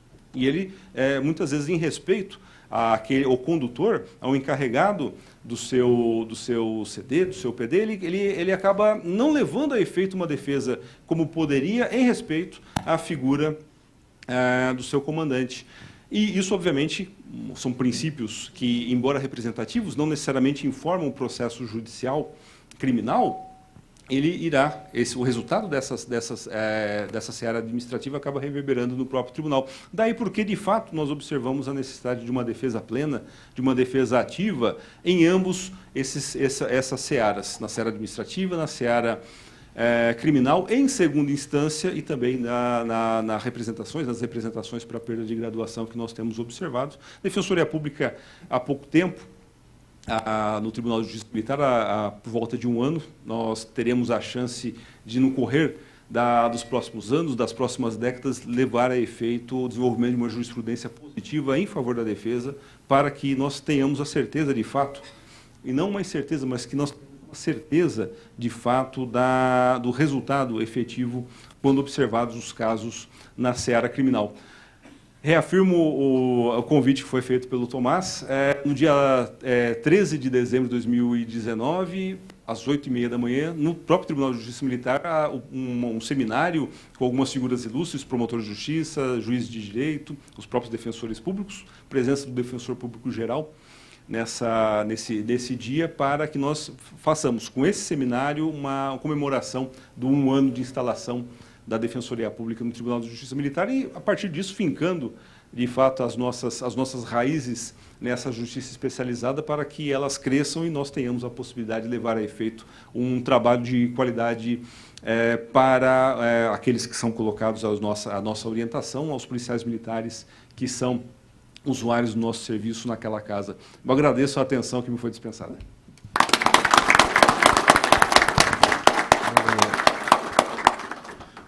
Eu conversei, doutor, com o doutor Roth, é um grande amigo. Eu fui receber a condecoração da medalha da Associação dos Oficiais e ele estava presente. E nós conversamos ali pelo menos uns 40 minutos. É o coordenador da pós que eu fiz, né, da pós Direito Militar. E uma das preocupações dele é exatamente a perda da graduação e a retirada do salário daquele que tem um direito já garantido, né, pela Constituição e pela contribuição que fez, né? Então, eu vejo aí uma apropriação, um estelionato muito grande, porque ele contribuiu 30 anos para se aposentar. Eu acho que é um tema muito bacana para se discutir, mas eu quero aproveitar e agradecer ao doutor Tomás, porque acho que em abril, mais ou menos, ele fez uma visita. O Coronel Telhado ele fez um projeto de lei para dar o direito do policial ter uma defesa independente da instituição, e houve um ADIM, né, e derrubou esse projeto. Aí o doutor Tomás foi lá e falou: doutor, e como fica a defensoria?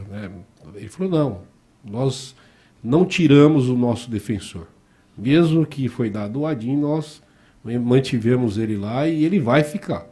Então, parabéns pela postura, né, dos doutores na preservação do direito dos nossos policiais militares da TJM.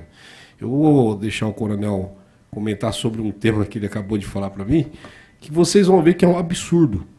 O que tem de privilégio um civil, para nós é tudo pau e ferro, né, coronel? Ele vai comentar agora. Primeiro a gente fica muito feliz aí quando, primeiro, parabenizar o doutor Ricardo, né? Eu acho que leve mais uma vez o abraço lá ao doutor Davi Depiné, um amigo muito querido aí que também participa, a gente nos apoia bastante também, e ver, né, realmente a preocupação da Defensoria com vários temas aqui, que é realmente aquilo que a gente pensa, né, lá na coordenadoria. Apenas eu estava conversando, né, no caso, se Vossa Excelência me permite aqui, só 2 temas, né, que a gente que nos chama atenção ainda, né? Eu já cheguei até a conversar com a doutora Larissa, né, que também trabalha muito nessa parte de violência doméstica, né? E a gente fala na parte de por quê? Porque a violência doméstica entre militares, né? Quando você toca na violência doméstica entre militares, né, é entendido como crime militar, né? Só que entendido como crime militar, como é que fica a situação das medidas protetivas, né? Porque apesar de existir artigo escrito, uma série de coisas, né? Mas não existe um atendimento específico, por exemplo, né? Você entende que é crime militar, então tem que ser atendido no plantão de polícia judiciária militar, né? Mas o plantão de polícia judiciária militar não é uma delegacia especializada nesse tipo de coisa, né? Não vai, né?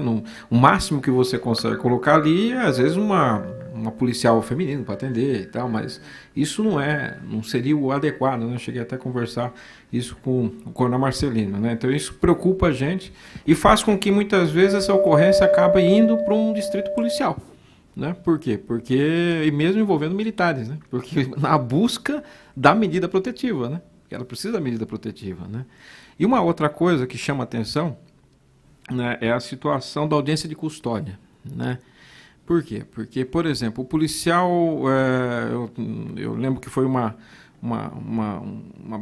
não digo uma briga, mas assim um pleito nosso que nós insistimos bastante quando saiu o negócio da audiência de custódia e não tinha nada para o policial, né? E quando saiu essa situação para o policial militar, né, nós vamos dar uma olhada na normatização e, se eu não me engano, acho que não foi alterado isso aí, ele é conduzido por Romão, né? E depois ele é apresentado quer dizer, eu realmente não consigo entender, né? Porque o criminoso comum, né, ele não acontece isso com ele, né? O policial militar, ele é primeiro conduzido ao Romão Gomes, então ele já vai para o cárcere praticamente, porque mesmo que você deixe ele em qualquer outro espaço dentro do Romão Gomes, né? Ali já é o presídio, né? Então ele já está no presídio militar Romão Gomes. E ele vai para lá e acontece até um caso, até chega a ser risível, né? Porque assim, se ele foi preso, por exemplo, num dia útil, né? Ele tem que ser apresentado no outro dia às 14 horas, né? Mas se ele for preso num feriado, né? Ele é apresentado, pelo que eu vi na norma, às 10 horas do outro dia, né? Então eu falei, poxa, mais vantagem para ele ser preso no feriado ainda, né? Porque no outro dia, pelo menos, 10 horas da manhã, ele está sendo apresentado, né? Sendo que o ideal seria, pelo menos eu acho, né? Que ele tivesse um tratamento similar, né? A qualquer outro preso, né? Ele precisa de audiência de custódia, que ele fosse apresentado imediatamente, né, ao juiz e aí fosse deliberado. E não é isso que ocorre, né? Então, assim, pelo menos eu acho que ainda não é isso que ocorre. Eu vi pela norma, não tenho acompanhado isso diretamente, até porque a gente está na coordenadoria, são vários outros assuntos, né? Mas na norma que eu pelo menos dei uma olhada na página lá da Justiça Militar, continua a mesma, né? Então, não tem ninguém, eu acho, da Justiça Militar, né? Mas assim, eu estou colocando, porque eu tenho certeza que o senhor aí, até por ter colocado, enriquecido bastante a gente com todo esse conhecimento, com todos esses assuntos, eu deixo mais esses dois aí, que são dois que também nos preocupam, né? Obrigado. E o que me deixou feliz, doutor, se é o Estado que tem a competência de legislar sobre esse assunto específico que o senhor tocou, nós temos um gabinete à disposição desse grupo de estudo, vamos dizer assim, para realmente solicitar como indicação, se não for nossa competência, ou se for nossa competência, colocar como projeto de lei. E ficarei feliz de colocar na justificativa que esse projeto ou essa indicação foram feitos por pessoas tão renomadas e interessadas em resolver alguns problemas que é corrente, né, nas instituições. Então, já vamos começar a fazer um trabalho bacana para realmente tentar colocar para o governo como indicação ou até mesmo como projeto de lei. Convidamos para fazer uso da palavra o senhor Wagner Maia.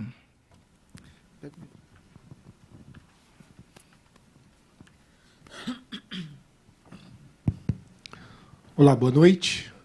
Agradeço o convite do excelentíssimo deputado. Tivemos a oportunidade de nos conhecer em Jandira, na cidade onde eu moro.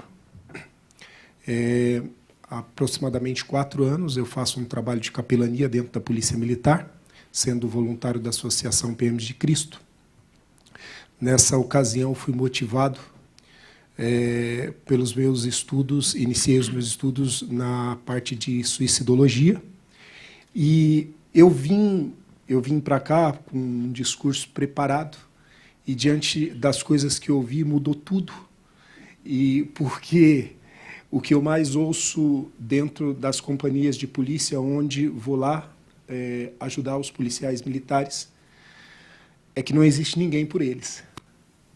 E eu saio daqui muito feliz e com um compromisso de levar ao conhecimento deles de que existe, sim, alguém trabalhando e pleiteando pelos direitos deles. Muitas coisas que eu ouvi aqui de várias pessoas faz parte da minha vivência diária, como, por exemplo, dentro do trabalho de capelania, eu sou pastor, então eu ofereço lá um auxílio espiritual e psicológico. Hoje eu sou suicidólogo, então me especializei na causa do suicídio justamente pelo fato de que no Brasil a segunda profissão com maior índice de suicídio são os policiais, e alguns policiais, eu particularmente, antes de ir para uma companhia de polícia, tentar entender por que esses números são tão absurdos, eu cheguei lá e me deparei com um policial que veio me perguntar se a igreja da qual eu fazia parte tinha assistência social, porque ele precisava de uma cesta básica. E eu jamais imaginava na minha vida que um policial militar pudesse chegar a uma condição como essa. E ouvindo a sua fala eu pude entender. E quando me aproximei desse policial, ele disse que o que ele ganhava, ele estava pagando um advogado para defendê-lo. Então, eu saio daqui muito feliz. E por que tenho feito esse trabalho de forma voluntária? porque eu trabalho com os dados da Organização Mundial de Saúde, e a OMS diz que, dentre tantas alternativas para nós auxiliarmos as pessoas que estão em estado de sofrimento e que têm a possibilidade de chegar ao suicídio, ela diz que a prática de espiritualidade sadia pode socorrer uma pessoa. Eu não estou dizendo que, e não estou afirmando que, toda pessoa que comete suicídio é porque ela tem ausência da presença de Deus, não é nada disso. Isso não é uma verdade. Até porque o suicídio é um fato multifatorial, nós não podemos determinar que é o fator A, B ou C. Sabemos que é muito mais recorrente os casos de depressão e crises de ansiedade. A Organização Mundial de Saúde nos informou que o Brasil é o país mais ansioso do mundo e que o estado de São Paulo é o estado mais ansioso do país. E dentro disso tudo, nós convivemos com essa condição tão difícil da profissão dos profissionais da área de segurança pública. E eu me voluntariei, faço isso, eu atendo policiais uma vez por semana numa companhia de polícia na cidade de Barueri, do 20º Batalhão. E hoje tenho tido também a oportunidade de atender algumas demandas de outros locais para dar palestras e falar sobre prevenção, pós-venção e esse acolhimento. Semana passada, por exemplo, eu tive a oportunidade de atender uma solicitação, fizeram uma solicitação no CPAM8, uma diretora de uma escola estadual da cidade de Santana de Parnaíba, que não sabia mais como lidar com tantos casos de automutilação dentro da escola, com crianças e pré-adolescentes de 11 a 14 anos, e vários casos de depressão, ansiedade. Então entrou em contato com o CPAM8, solicitando se podia a polícia ajudar de alguma maneira.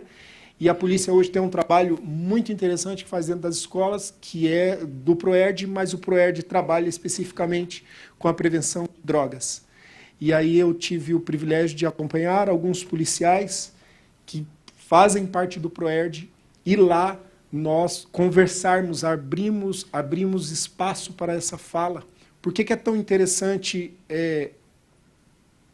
o trabalho de capelania dentro das polícias? Nós sabemos que tem os trabalhos do CAPS, que a polícia tem todo um amparato lá, só que muitos policiais não procuram o CAPS, porque eles, isso é o que eu ouço deles, eles temem, primeiro, de ficar desarmado, segundo, de sofrerem bullying dentro da instituição, porque quem procura o CAPS é 13, é louco, e então eles têm encontrado na capelania uma possibilidade de auxílio.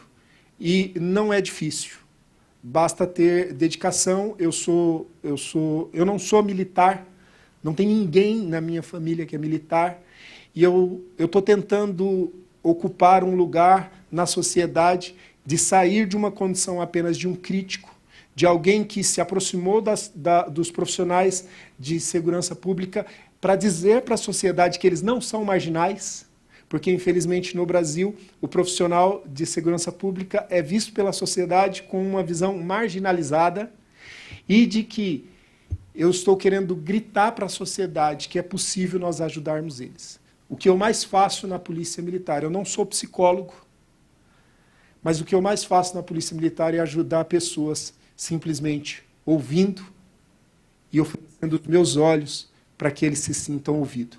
A sensação mais valorosa que nós podemos sentir na vida é ter a plena certeza de que estamos sendo ouvidos.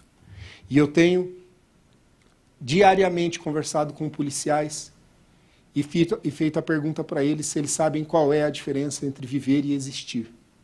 Porque existir não foi opcional, mas viver requer uma decisão. E o que eu tenho proposto para eles diariamente, que independente de todas essas dificuldades, há a possibilidade de viver.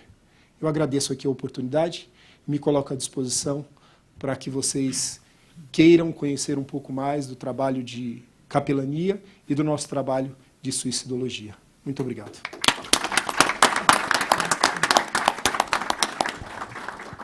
Gostaria de agradecer a presença da doutora Silvia Katsuragi, advogada, E antes de encerrar, por uma breve comunicação, chamar à frente o senhor Bonfim, vice-presidente do grupo Coração Cinza Bandeirantes, que quer trazer um recado.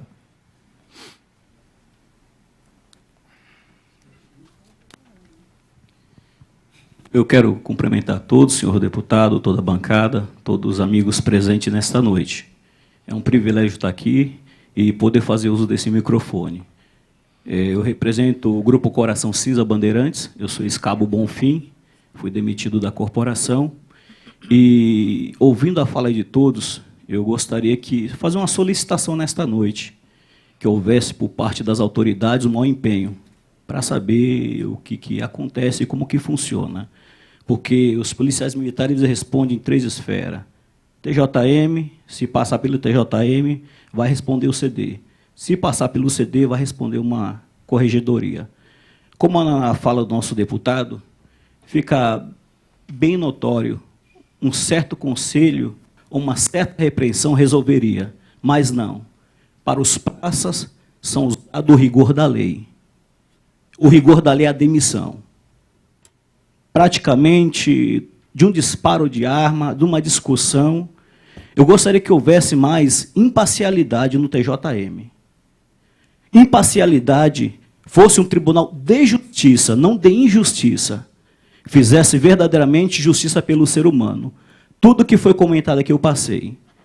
Eu fiquei 15 dias no Romão Gomes, fui discutir com o sargento. Depois fiquei 1 ano trabalhando sem receber salário. Não deram baixa na minha prisão. Como que eu iria pagar um advogado que cobra 20, 30 mil? Procurei alguns especialistas, que não são todos, como foi falado nesta noite, a respeito de defensores. Nós não temos defensores. Não temos. Quando você senta no TJM, ou vai responder você não tem um defensor. Conclusão, perdi casa, apartamento, não tive como pagar, 1 ano trabalhando sem receber, foi para precatório, também não sei quando vou receber, perdi apartamento, perdi tudo, só não perdi a família, porque tem uma família estruturada. Fui morar de favor, um simples fato que qualquer um outro, uma repreensão, se fosse o caso, caberia, resolveria. Não a demissão. Então fica aqui o meu clamor, a minha nota de repúdio nessa noite, pelas injustiças que são cometidas, infelizmente, e que não é de conhecimento, e chega um momento que nós não temos defensor nenhum, Ministério Público, é uma injustiça. Então eu gostaria que houvesse injustiça, respeito pelo ser humano, que além de ser um policial, somos pais de família, temos uma família. Eu tive o desprazer de ter 2 amigos que trabalham comigo que se suicidaram. Porque o primeiro momento, quando chega a demissão, o policial perde o chão. Ele é mandado embora 15, 20 anos sem receber 1 centavo, com uma dívida, com carro para pagar, apartamento para pagar, advogado caro para poder pagar, ele perde o chão. E se ele não tiver uma boa família estruturada, onde vem o maior índice de suicídio aí. Eu tive o desprazer de ter 2 amigos que trabalhavam comigo, ao serem demitidos, se suicidarem. Para mim é um desprazer. Então, fica aqui meu clamor nesta noite, eu agradeço essa oportunidade, mas eu gostaria que tivesse um empenho, porque o policial, por qualquer coisa, é punido. Não falando do R-Quero, eu quero que ele vá para a rua e vai para a rua. Hoje nós compomos um grande grupo de ex-policiais militares, segunda-feira nossa frente parlamentar, tem do mínimo os mínimos casos, que só na polícia militar o camarada é demitido. Então, eu agradeço essa oportunidade que me foi concedida nesta noite, tá bom? E quero pedir que os nossos amigos que estão nessa luta, nosso deputado, Sargento Nery, todos os demais que compõem essa bancada, tivesse um olhar carinhoso para esses ex-policiais que depois você não consegue voltar. Você pode constituir o melhor defensor que não consegue voltar. É caso raro você voltar a ser reintegrado. Quando você é demitido, aquele corporativismo por parte oficial que você não consegue reintegrar. Infelizmente, é a pura verdade.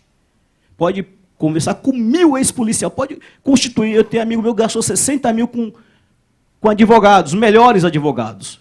Voltaram? Não. Não conseguiram voltar. Então, eu agradeço a oportunidade nessa noite. Obrigado pela oportunidade que me foi concedida nessa noite.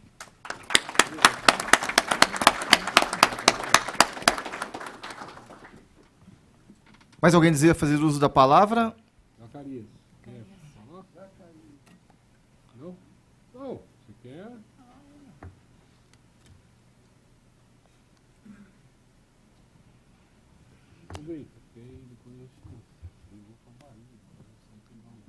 Boa noite a todos. Sou o soldado Zacarias. Sou reformado da Polícia Militar. Sou presidente da Organização Nacional em Direitos Humanos, o ONDAS, que por enquanto ainda é um movimento, tá? Isso precisa ficar claro, né? O ONDAS ainda não tem estatuto, né? Estamos em fase de criação, tá? Justamente porque a gente vê poucas ONGs que se interessam pelo policial militar, civil, agente de segurança pública de um modo geral.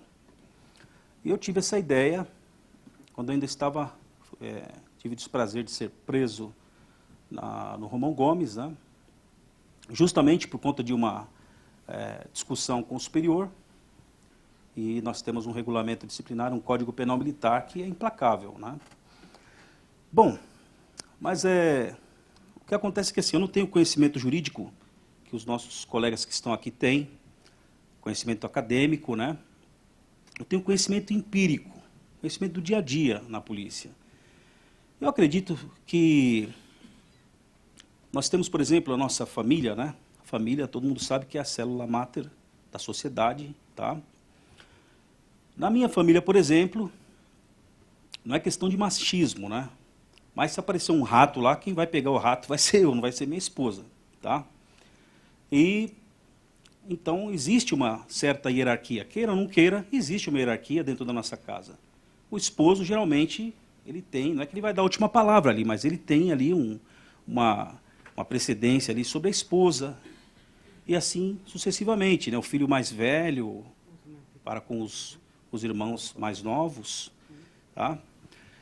Eu acredito, eu não conheço a história das instituições militares, mas eu acredito que elas devem ter surgido dessa forma, assim como toda a sociedade, né, é constituída, né? Então eu acredito que as forças militares elas se organizaram dessa forma que nós temos nas instituições militares, rudimentos que são os sustentáculos da instituição, que é a hierarquia, a disciplina, tá? Eu acho que é muito importante, sim, a hierarquia e disciplina, muito importante a hierarquia e disciplina. Nós precisamos disso. Eu não admito que alguém chegue na minha casa e fale, olha, você não pode dar ordem no seu filho, tá? Você não é você que manda na tua família. Quem manda na tua família é o governo. Eu não admito isso aí, tá? Da mesma forma, eu acho que a instituição ela tem que ter, sim, a hierarquia, a disciplina. É muito importante a hierarquia e a disciplina. Porém, existem leis que me limitam na minha casa. Eu posso ter pátrio poder, eu posso mandar ali os meus filhos, mas eu preciso seguir a lei brasileira. Existe o Estatuto da Criança e do Adolescente, né? Existe a Lei Maria da Penha, certo? Então eu não posso exorbitar ali o meu poder que eu tenho, tá? Dentro da minha casa. E eu, honestamente, é uma opinião minha, tá? Eu vejo uma espécie de paradoxo quando eu olho para as leis militares, né, as nossas leis da Polícia Militar, não só da Polícia Militar, mas eu me refiro também à própria Constituição Federal, artigo 142, que os senhores devem saber, lá está escrito que para nós, militares, é vedado, nós não temos o direito de habeas corpus, me corrija se eu estiver errado, habeas corpus em caso de punições administrativas militares, tá? Poxa, habeas corpus é um direito do ser humano, né? Por que nós não temos esse direito? Por que isso é negado para nós? Para proteger a hierarquia e disciplina, nós precisamos da hierarquia e disciplina. Mas, aonde eu vejo paradoxo? Quando você nega direitos humanos para um profissional de segurança pública, e no caso nós, profissionais de segurança pública, somos, eu costumo falar isso, nós somos como se fosse o pós-venda de uma empresa. Ela te vende um produto, ela fabrica aquele produto, mas ela precisa de alguém para manusear esse produto e para entregar esse produto para o cliente final. E esse alguém somos nós, os profissionais de segurança pública, o seu direitos humanos, passa por nós. E aí é onde eu vejo o grande paradoxo, porque nos nossos documentos, até antes de eu ser reformado, estava escrito nos rodapés que nós, e me refiro à Polícia Militar, nós, policiais militares, estamos compromissados com a defesa da vida, integridade física e dignidade da pessoa humana. Então, nós somos os transportadores desse produto, nós temos que entregar isso para a sociedade com qualidade. E eu gostaria de deixar aqui uma experiência minha para os senhores. A minha última punição, penúltima punição, vou ser bem rápido, tá? Porque já passou do horário já, né? Mas bem rápido mesmo. Eu fui punido, acho que com 4 dias de permanência disciplinar. Eu tinha que cumprir minha escala no quartel, na minha companhia, à noite, e retornar para o quartel para puxar minha escala. Quando eu cheguei de manhã no quartel, eu queria dormir, descansar, não podia, porque não pode dormir de dia no quartel. Então eu estava cansado, estava cumprindo uma punição, não podia dormir. E, de repente, me chamaram e falaram assim, olha, Zacarias, você tem que fazer uma faxininha aqui, tá, ajudar aqui. Eu falei, puxa, onde está a Constituição Federal? Quer dizer que eu estou preso, ainda sou obrigado a trabalhar? Por quê? Você está preso. Você está sendo punido com uma medida restritiva de liberdade. Tá? Você é um preso e está sendo obrigado a trabalhar. E a Constituição Federal ela proíbe isso daí, até que eu estou... enquanto eu acho que eu não estou enganado. Né?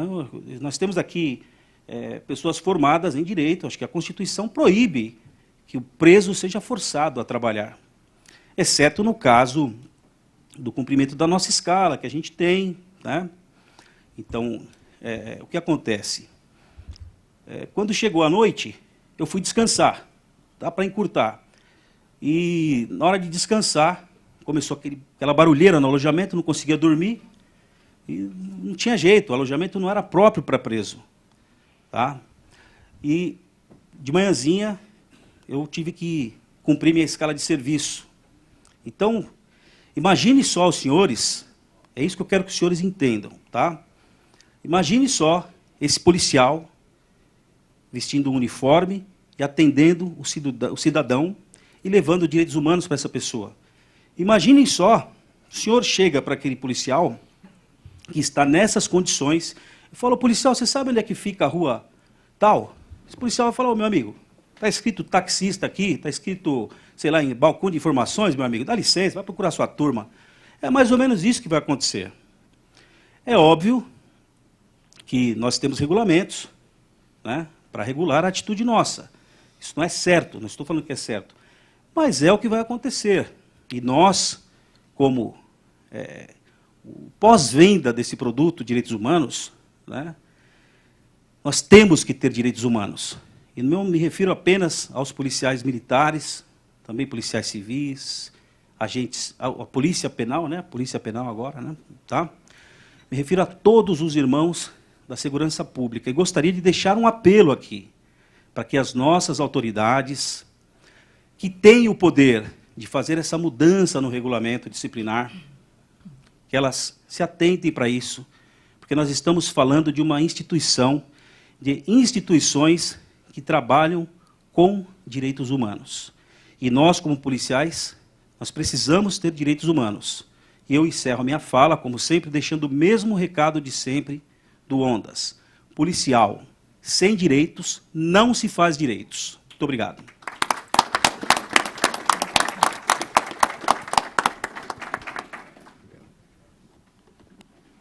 Neste momento, devolvemos a palavra ao presidente dessa sessão solene, deputado Sargento Nery. Bom, eu acho que foi na medida, né, Preto? Nós vamos pegar um voo agora, então acho que acabou. Bom, agora a doutora Bianca, que cuida do jurídico do gabinete, vai fazer contato cada um dos senhores e senhoras para que a gente componha esse grupo de estudo, doutora. Não será aberto ao público, será fechado, para que a gente possa, se através de uma indicação, através de um projeto de lei, melhore essa situação. né, da defesa, da própria audiência de custódia. Se nós tivermos que movimentar qualquer ministério, nós vamos mandar. Se tiver que movimentar qualquer secretaria, nós vamos enviar através do meu gabinete. Se tiver que enviar para a presidência, nós vamos enviar. Então, nós vamos usar o gabinete, um instrumento para capacitar o trabalho de vocês, para que realmente consigamos aí aliviar todo esse sofrimento. Eu sempre falo que as instituições são feitas de homens. A instituição não é ruim. Muitas vezes nós temos homens ruins. Hoje eu fiz um desabafo em plenário, dizendo, minha esposa, no domingo era a eleição, na sexta-feira ligaram para ela, da administração, falou, a senhora vai ser transferida para outra cidade a 200 quilômetros da casa da senhora, por causa da minha influência política, da minha luta. Mas foi a instituição policial militar? Não. É um ser humano que às vezes ele não entende o contexto de alguma coisa e ele tenta atacar o outro ser humano, até a família dele, para minar. Graças a Deus eu ganhei a campanha e ela permaneceu onde estava. Mas eu sempre falo que nós não podemos condenar nossas instituições pelos atos isolados de alguns que não são bons. Eu falo isso porque está o coronel que vem fazendo um estudo. Para quê? Que a doutora participou? Para favorecer aos nossos policiais uma boa defesa. Então, eu fiquei muito, mas muito feliz por essa frente parlamentar, esse segundo tema, que vai se estender pelo menos por uns 3, 4 meses.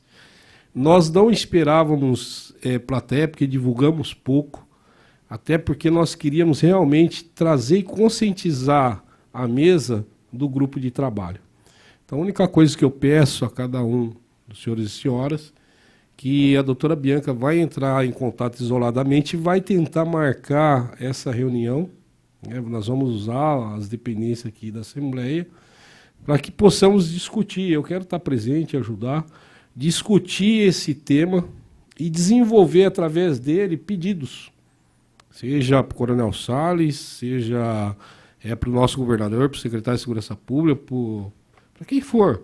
O que nós não podemos é ficar inertes, sentados e vendo, às vezes, atrocidades, né, coronel, feito por gestores que não dão a mínima para aquela pessoa, para aquele ser humano.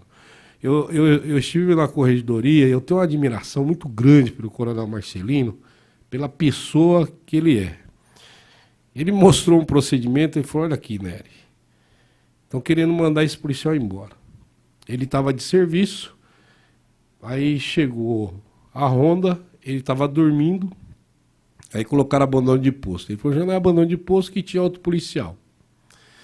Só que não perguntaram para o menino por que ele estava dormindo. A prima dele havia falecido, ele ficou até às 16 horas, o enterro foi 16h30, aí ele assumiu o serviço direto. Não tem ser humano que aguenta. Aí ele pegou, a hora que ele olhou, falou, não, eu quero ver o procedimento. Aí ele avocou o procedimento, aí ele olhando as folhas, está a declaração do menino, está o atestado de óbito. Eu fiquei com orgulho de conhecer o coronel Marcelino. Ele falou, Nery, está aqui, ó, mandei requisitar o tenente-coronel, o capitão e o tenente. Ele falou, é absurdo um gestor não ter olhos para o ser humano. Então, eu acho que nós estamos num tema maravilhoso que possamos desenvolver muita coisa boa, tanto para os funcionários quanto para a instituição. Porque eu acho, coronel, quando a instituição cresce e olha pelos filhos dela, quem se favorece é o próprio cidadão. Então, parabéns a todos pelo tema, parabéns pelo estudo. E nós vamos continuar. E vamos fazer a outra frente parlamentar quando tiver tudo definido. Quando os senhores falarem para mim, olha, está pronto, é isso que queremos, aí nós vamos lançar aqui juntos um projeto de lei, um projeto de indicação. Enquanto isso, usem meu gabinete, para qualquer documento, para qualquer pedido que possamos fazer para as instituições, seja federal ou estadual, tá?